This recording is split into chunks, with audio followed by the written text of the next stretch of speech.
Module 5, natural and logical consequences versus contrived consequences.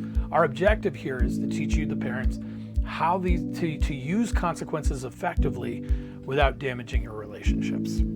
So first of all, we want to do some understanding around these consequences. Natural consequences are the direct outcomes of actions. So example, if you forget your gloves on your way to school and your hands are cold, natural consequence. You might have to come up with some other kind of way to keep those hands warm, but it may teach you to really remember to have them with you next time. Then we also have logical consequences. So this is the parent imposed but tied logically to the behavior.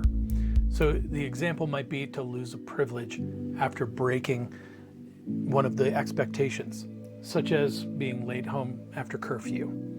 Our key principles is that what we want to try to do is avoid them being punitive measures.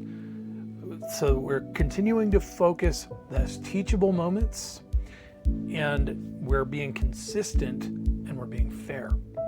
So what I mentioned before is that the natural and logical versus the contrived. Contrived can sometimes be that you're seeking something more akin to revenge. Like, this scared me or this bothered me, and now you're going to pay the price. Then we're sliding into that fear-based leadership, authoritarian parenting. And if we're letting all kinds of infractions that are happening with the expectations to slide, then we're in that permissive parenting place where now the kiddos think, well, I guess I can just do what I want.